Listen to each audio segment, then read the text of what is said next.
근데 갑자기 여름이 와서 어쩔 줄을 모르는 이 더위 속에 오늘 왜 이렇게 다들 왠지 모르게 처져 보이는 듯한 느낌. 갑자기 더워져서 그렇죠. 네. 다들 어깨 피시고 미소를 머금고 예배 가운데 있기를 바랍니다. 우리 잠시 기도할까요? 사랑의 아버지 하나님, 세상의 삶 속에 너무나도 지치고 힘들고 어려움이 많았습니다.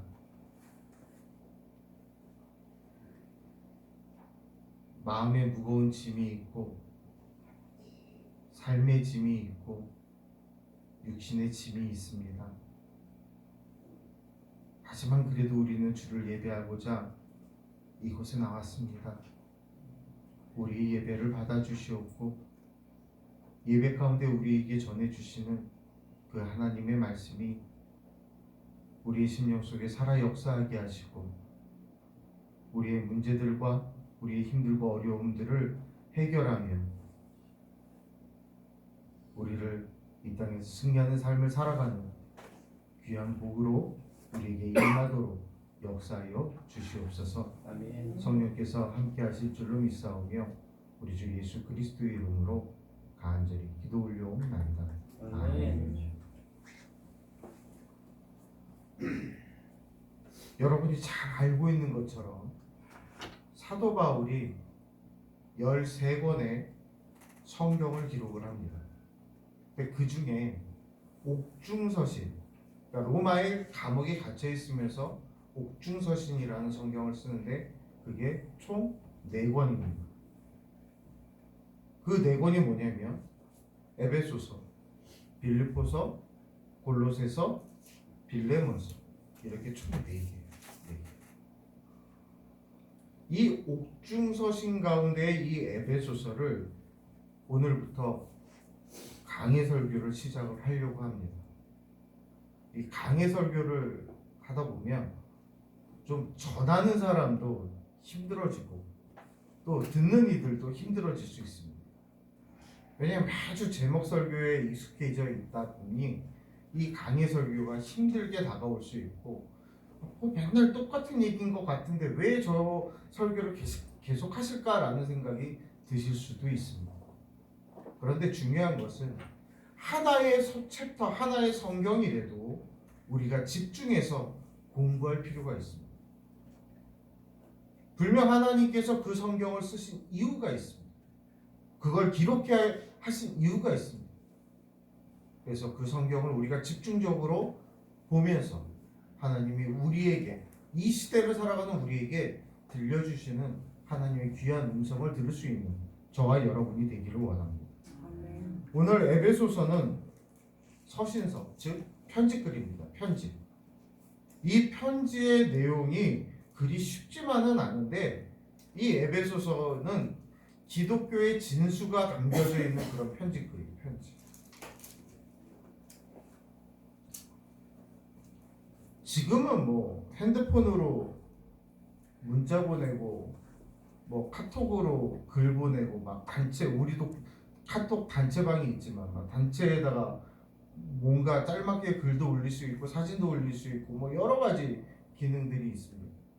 그런데 예전에 우리 성도님들 주로 젊으셨을 때 그거보다는 뭘로 하셨습니까?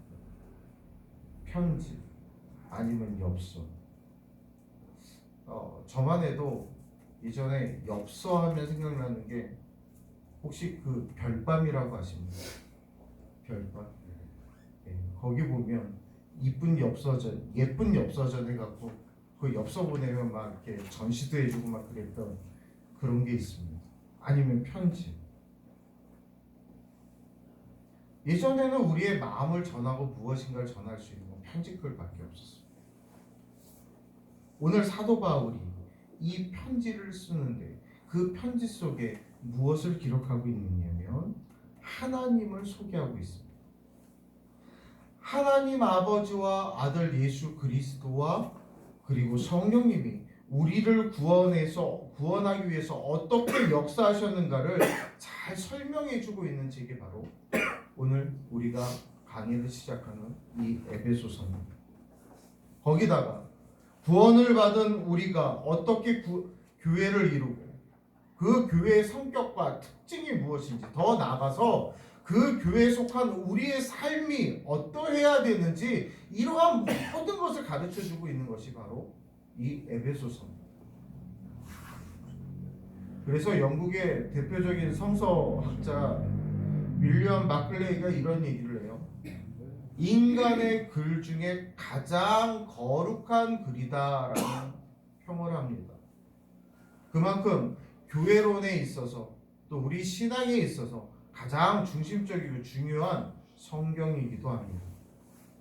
바라기는 이 에베소서 강의 가운데 하나님의 우리와 함께 하시고, 비록 이 서신서가 62년에 써져 있지만 지금으로부터 약 2000년의 시간이 떨어져 있지만 그 당시에 그 에베소서 교인들에게 전하고자 했던 그 하나님의 은혜가 오늘 현재를 살아가는 우리에게도 동일하게 임하는 놀라운 은혜가 있기를 주의 이름으로 축원합니다. 그래서 정말 우리가 하나님의 자녀, 주님의 백성으로, 그리고 우리의 교회가 이 땅의 교회다운 교회로 바르게 성장하고 성숙되어져 가는 그런 은혜가 있기를 바랍니다. 오늘 우리가 함께 봉독한 본문은 에베소서의 서문입니다. 예전이나 지금이나 편지를 쓸 때 보면 편지 쓰는 사람과 받는 사람, 그리고 문안의 형식으로 되어져 있습니다. 먼저 바울과 에베소 교회의 관계는 어땠느냐? 오늘 본문 1절을 보니까 하나님의 뜻으로 말미암아 그리스도 예수의 사도된 바울은이라고 시작을 합니다. 그래서 우리가 이 편지가 누가 보낸 건지를 알아요. 누가 보냈습니까? 바울이 보낸 거예요.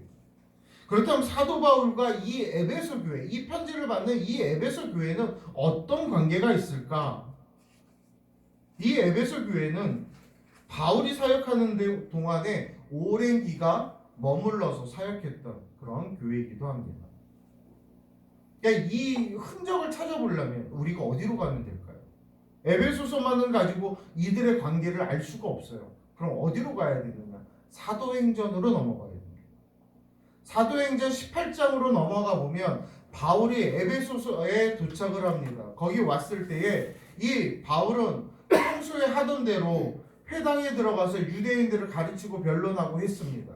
그러한 일을 했어요. 그때 많은 사람들이 이 사도 바울의 그 이야기를 듣고 그와 토론하는 가운데, 그에게 배움을 갖는 가운데 바울이 떠나지 않기를 간절히 부탁을 합니다. 이곳에 남아서 우리들과 더 이야기하고 우리를 더 가르쳐달라고 이야기해요. 그런데 사도 바울은 하나님의 뜻이면 너희에게 돌아오리라 하면서 그는 돌아갑니다. 이게 사도 바울의 어느 시점이냐면 2차 전도 여행을 다니던 시점이었어요. 그리고 나서 18장이 끝나고 19장으로 넘어가면서부터 또다시 기록이 되어지는데, 이 19장에서부터 무슨 내용이냐면 사도 바울이 3차 전도 여행을 가는 시점을 이야기하고 있어요. 그래서 3차 전도 여행을 가면서 이 에베소서에 들려서 무려 3년이라는 시간을 그곳에서 머물면서 그곳에 있는 많은 사람들을 가르치기 시작했습니다. 아주 집중적으로 교육을 했던 거예요. 그리고 나서 이제 3년이라는 사역을 마치고 다른 곳으로 3차 전도 여행은 계속적으로 이어집니다. 그리고 나서 3차 여행을 마무리하는 시점에 예루살렘으로 올라가려고 할 때에 오순절 안에 예루살렘으로 들어가야 했기 때문에 이 사도 바울은 바쁜 걸음을 재촉해서 마지막으로 다시 한번, 어찌 보면 다시는 마주치지 못하고 만나지 못할 것 같은 이 마음속에 애잔하게 남아있는 이 에베소 교인들을 만나고 싶었어요. 그래서 에베소 교회 장로들을 청하여 그들을 만나면서 그들에게 고별 설교를 진행하는 장면이에요. 그들에게 고별 설교를 하는 것이 사도행전 20장에 기록이 되어져 있습니다. 이것을 보았을 때 이 사도 바울이 에베소 교회를, 에베소에 있는 성도들을 얼마나 사랑하고 그들에게 얼마나 많은 관심을 가지고 있었는지 우리가 미루어 짐작할 수 있습니다. 이렇게 바울이 에베소 교회 성도들에게 편지를 통해서 자기 자신, 바울 자신에 대한 그 나의 위치, 나는 이런 사람이다라는 걸 다시 한번 이야기하는데 뭐라고 얘기합니까? 나는 사도다. 즉 보내심을 받은 자다. 그냥 보내심을 받았는데 누구에게 보내심을 받았느냐, 이게 중요하지 않습니까? 요새는요, 어디 가서 뭘 하래도 본인이 안 가면 참 안 해줘요. 그렇죠? 옛날에 제 기억에는 동사무소 가서 뭐 뛰어와라, 아니면 은행 가서 뭐 해라 그래도 심부름 가서 제가 했거든요. 근데 요새는 그런 일을 하려면 제가 안 가면 다른 사람이 가려면 어떻게 해야 돼요?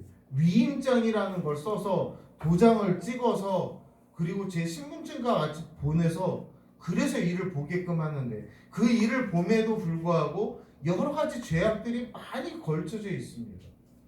근데 위임장이라는 건 뭡니까? 이 사람이 서욱이라는 사람을 대신해서 이 업무를 볼 수 있게끔 하기 위한 위임장. 그러니까 제가 보냈다는 것이 증명이 됩니다. 그러니까 사도 바울은 자신이 보냄을 받았는데 누구로부터 보냄을 받았는지 그 증명을 오늘 이렇게 이야기합니다. 하나님의 뜻으로 말미암아 예수 그리스도의 사도된 자라고 이야기하고 있습니다. 그러니까 바울은 철저하게 자기가 예수 그리스도를 통하여서 보냄을 받은 사람이라고 그 많은 에베소서 교인들에게 이야기하고 있는 것입니다. 그는 철저하게 예수 그리스도의 말을 하고 철저하게 예수 그리스도의 뜻을 행하고 예수 그리스도를 나타내는 그런 삶을 사는 그런 존재요, 그런 사도라고 이야기하고 있는 것입니다. 바울은 자기가 이렇게 된 것이 자기 뜻이 아니라고 얘기합니다. 그럼 누구의 뜻입니까? 하나님의 뜻이라고 이야기하고 있습니다. 본인의 결단이나 어떤 사람의 충고에 의한 것이 결단코 아니라 하나님의 뜻이라고 이야기하고 있습니다. 갈라디아서 1장 1절을 보면 이렇습니다. 제가 봉독해 드립니다. 사람들에게서 난 것은 아니요, 사람으로 말미암은 것도 아니요, 오직 예수 그리스도와 그를 죽은 자 가운데서 살리신 하나님 아버지로 말미암아 사도된 바울은 이렇게 이야기를 합니다. 바울의 이런 표현은 자기의 권위를 내세우려고 하는 것이 아닙니다. 자기가 사도된 사실은 하나님의 은혜의 힘을 고백하고 감사하는 거예요. 저도 마찬가지입니다. 제가 목사라고 제 권위를 자랑하려고 하는 것이 아닙니다. 내가 목사이기 때문에 이렇게 한다도 아닙니다. 저에게 주어진 사명이고 주께서 부르셔서 세웠기에 그거를 대신하여 그 일을 행하는 것입니다. 그게 목회자입니다. 우리 유신영 목사님이 그렇게 이 교회를 19년 동안 목회를 해오셨습니다. 우리 목회자들의 삶이 그렇습니다. 내가 하고 싶어서 하는 것이 아니라 하나님의 뜻에 의하여 하나님이 부르셨기에 그 일을 감당합니다.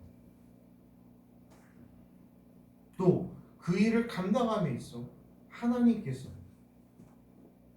우리에게 할 수 있는 어떠한 권한들을 주셨기에 그 권한을 선하게 활용하고 주의 영광을 위해 쓰임받아 가는 것입니다. 근데 이게 목회자에만 국한됐느냐? 나는 목회자가 아니니까 나하고 상관없지 라고 생각할 수도 있는데 여러분, 그건 결단코 아닙니다.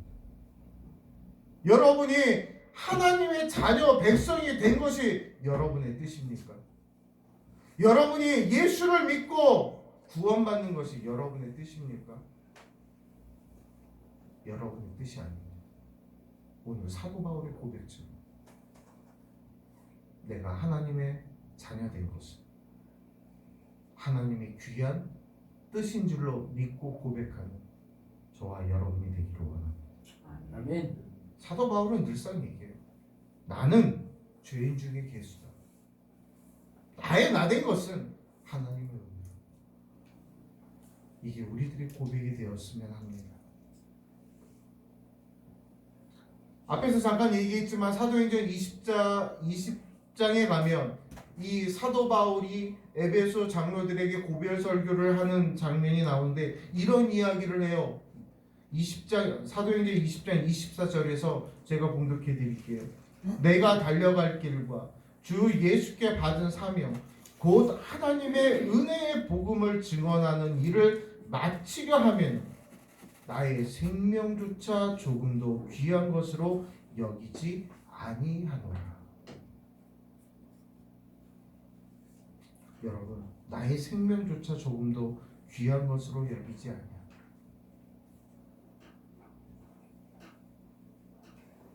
하나님의 뜻으로 이 사도된 바울 그는 고백합니다. 생명조차 내 생명조차 주를 위해서는 귀하게 여기지 않는다. 이유는 하나님이 나를 보내셨기 때문에 하나님이 나에게 사명을 주시고 은혜를 주셨기 때문에 그 일을 한다라고 고백을 합니다.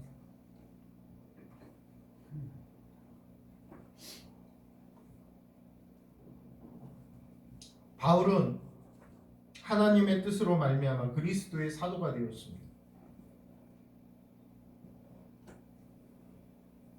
앞에서도 잠깐 얘기하였지만 바울만이 사도가 아닙니다.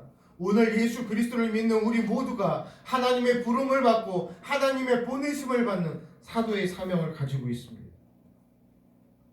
예수 그리스도께서 요한복음 17장 18절에서 아버지께서 나를 세상에 보내신 것 같이 나도 그들을 세상에 보내었고라고 말씀하셨습니다.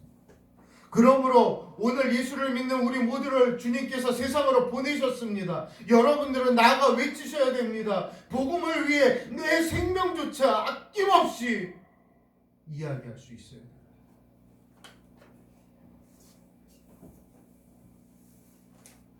제가 함양에 있을 때 경남 함양에서 목회를 할 때 거기는 임가들이 모여 사는 집성촌이에요. 집성촌. 예, 심지어 어떤 일이 일어났냐면요. 저 집에 며느리가 교회를 가요. 그러면 그 집에서만 난리가 나는 게 아니라 어디서 난리가 나요? 동네 자체가 난리가 나요. 저것이 조상을 어떻게 모시려고. 집성촌이 그게 무슨 집성? 인가들이 모여 사는 집성촌. 그게 먼 얘기가 아니라 2000년대 초반에 있었던 이야기. 그러면 여기서 도심에 생활하셨던 분들은 모르겠. 도심도 마찬가지였을 거예요. 여러분 젊었을 때 누군가 교회 간 다음에 집에서 여자분들 같은 경우는 너 머리 잘라버린다고 못 나가게 한다고 그러고 신발 숨겨버리고 그런 분들 많으셨잖아요. 그런 이야기 참 많이 들었습니다.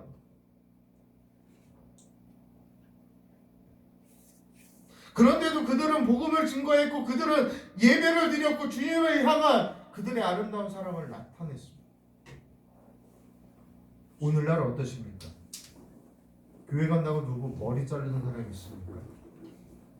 교회 간다고 머리 끄댕이 잡아갖고는 막 흔드는 사람이 있습니까? 교회 간다고 여러분 신발 숨기고 막 성경책 찢어버리고 그런 사람이 있습니까?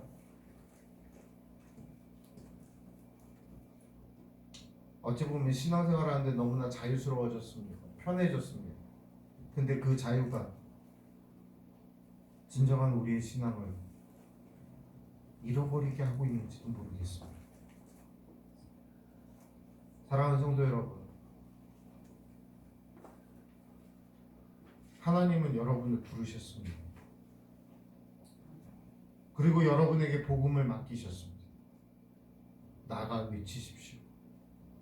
그곳이 가정이면 가정으로, 그곳이 직장이면 직장으로, 그곳이 어디가 됐든지 여러분이 서 있는 곳, 여러분이 서 있는 그곳에서 예수 그리스도를 당당하게 그 복음을 확실하게 증거할 수 있는 저와 여러분 되기를 주의 이름으로 축원합니다. 이 편지를 받는 사람들에 대해서 그럼 뭐라고 하고 있느냐? 편지를 쓴 사람인 바울은 하나님의 뜻을 따라 그리스도 예수의 사도된 자라고 얘기했다. 그러면 이 편지를 받는 사람은 뭐냐? 에베소에 있는 성도들과 그리스도 예수 안에 신실한 자들에게 편지하노니 그랬어요. 즉 에베소에 있는 성도들이 그리스도 예수 안에 신실한 자들이다, 이렇게 성경은 이야기합니다. 여러분, 당시 에베소는 소아시아의 수도였습니다. 이 수도라는 개념은 어떻습니까? 교통도 발달되고요, 상업의 어떤 중심 지역이고요, 문화가 대단히 그렇게 발달되어 있던 그런 도시였습니다. 그런데 참 아이러니하게도 이 도시가 발달하고 경제가 살아나고 어떤 문화가 발달되어져 가는 것 같으면 꼭 거기에는 좀 영적인 타락되는 부분들이 많이 드러나게 돼요. 이 도시에는요, 특별히 아데미 여신을 섬기는 그런 도시였기에 아데미 그 여신의 신전이 굉장히 크게 있었던 그런 도시입니다. 그러니까 아데미의 우상을 섬기는 그런 도시였어요. 이 아데미 여신이 어떻게 생겼냐면요, 여자의 모습을 하고 있는데 이 가슴이 이제 제가 영상을 좀 띄웠으면 좋겠는데 그게 좀 안 돼서, 가슴이 저도 보니까 여기서부터 이렇게 가슴이 주렁주렁 막 달렸어요. 이게 뭘 의미하는 걸까요? 여자의 가슴이 이렇게 주렁주렁 달려있다는, 풍성한, 그죠? 그 어머니의 젖을 통하여 그 아이가 자라는 것처럼 그 아데미 여신을 섬김으로 인하여서 그에게 제사드림으로 인하여서 이 에베소 지역에 또 그 아데미 여신을 믿는 많은 사람들이 잘 되어지고 복되어지기를 그렇게 간구하고 원했던 거예요. 그래서 그러한 여신상을 세워놓고 그를 섬기기 시작했어요. 그러니 이 에베소 지역이 얼마나 영적으로도 타락해져 가 있었고, 얼마나 물질 만능주의였고, 얼마나 그 명예에 놓여 있었는지 우리가 알 수가 있습니다. 그러니 그러한 곳에서, 그러한 땅에서 홀로 신앙을 지킨다는 것이 얼마나 어렵고 힘든 일이겠습니까? 오늘 여러분들도 그렇게 말해요.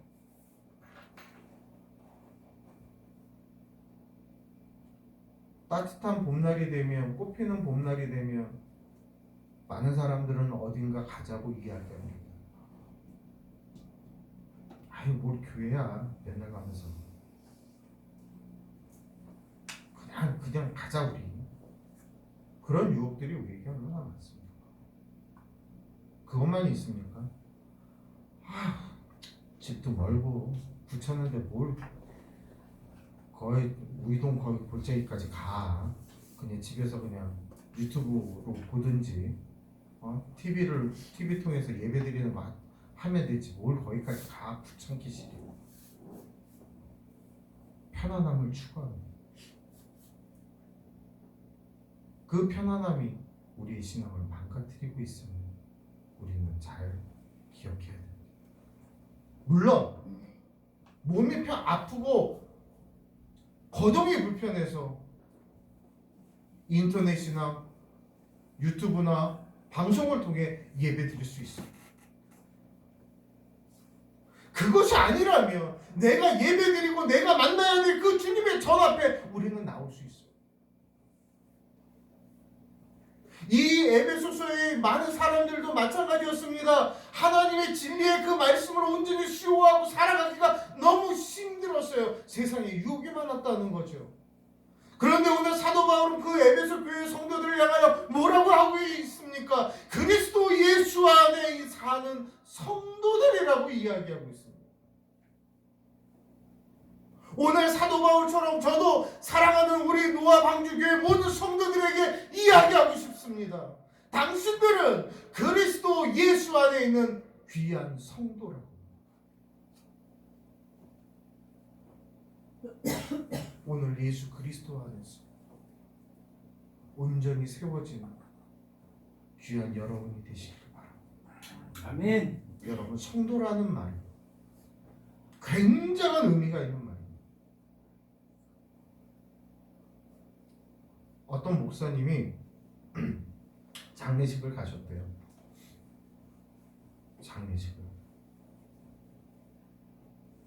장례식을 가셨는데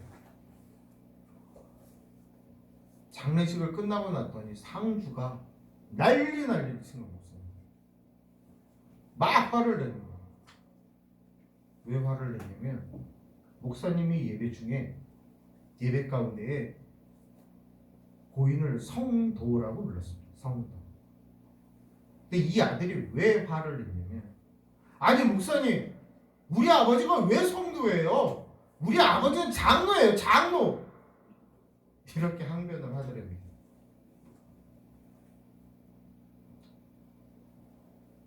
장로님도 계시죠.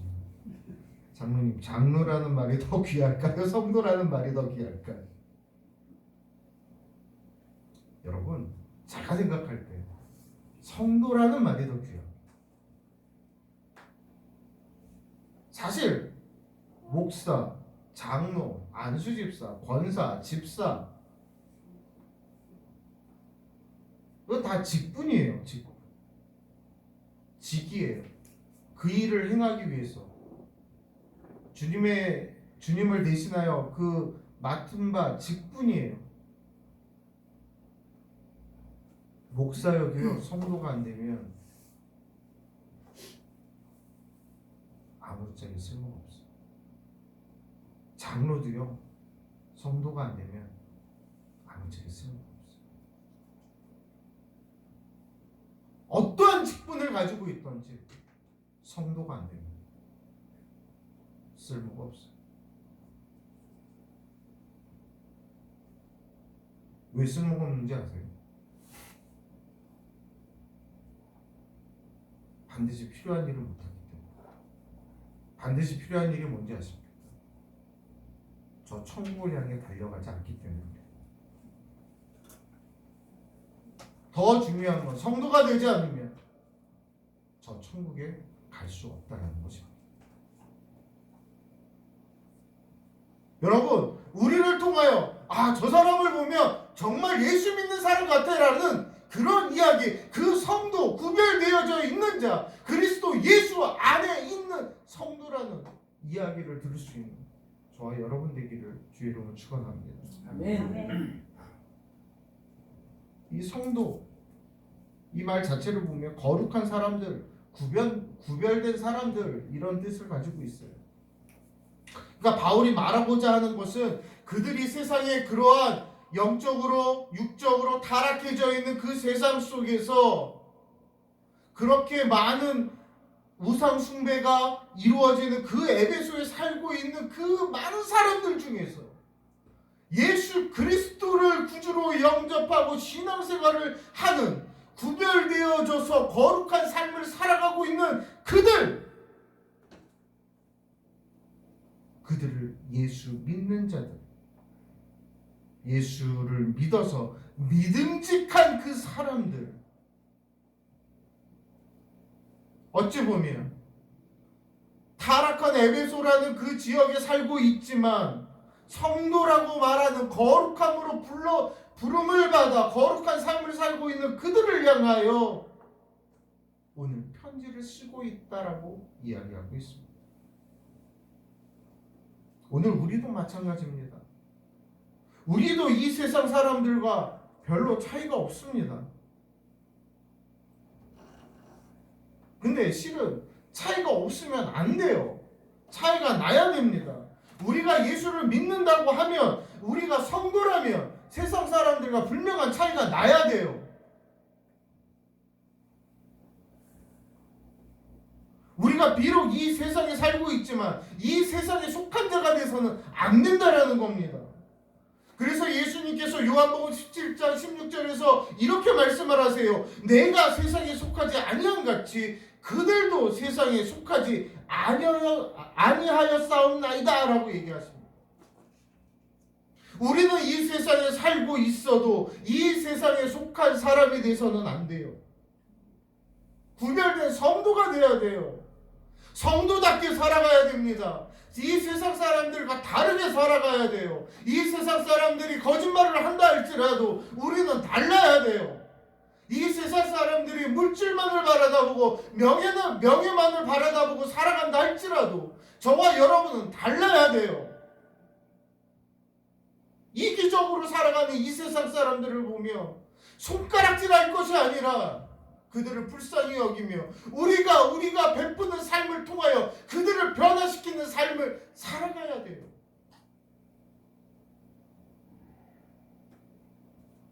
왜 그래야 돼요? 왜 그렇게 살아야 돼요? 우리가 성도이기 때문에 그렇습니다.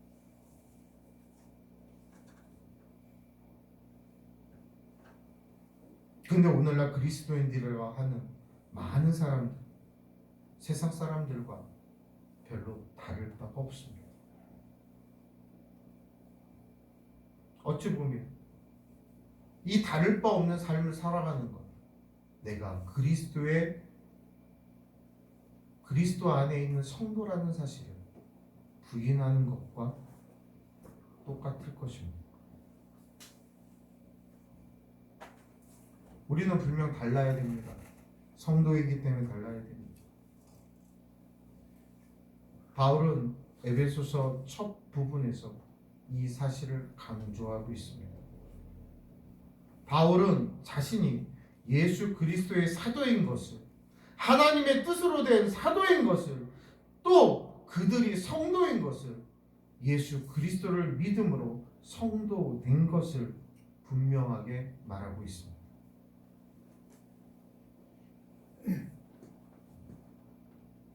시간만 이상 여기서 말씀을 맺겠습니다. 저와 여러분은 성도가 되어야 됩니다. 어떤 성도냐? 하나님의 뜻을 따라 그리스도 예수 안에 성도가 되어야 됩니다. 그리고 예수 그리스도를 통하여 우리에게 맡겨진 사명은, 우리에게 주어진 그 복음을 우리의 목숨조차 아깝지 않을 정도로 외치며 이 땅에 그리스도의 사랑을 증거할 수 있는 저와 여러분 되시기를 주의 이름으로 축원합니다. 아멘. 기도하겠습니다. 사랑의 아버지 하나님 감사합니다.